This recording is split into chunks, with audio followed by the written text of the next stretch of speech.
Good morning, everybody, and welcome to the class. Today, we shall learn about methods of irrigation.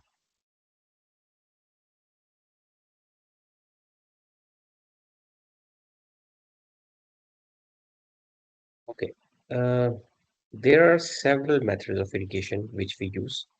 Let me tell you the background. We have a whole system of irrigation in which the water is taken from the source through a main canal, and the main canal it goes to the branch canal and then to the distributory, then to the miner, and then to the water course. So basically, this whole system brings the water to the edge of the farmland.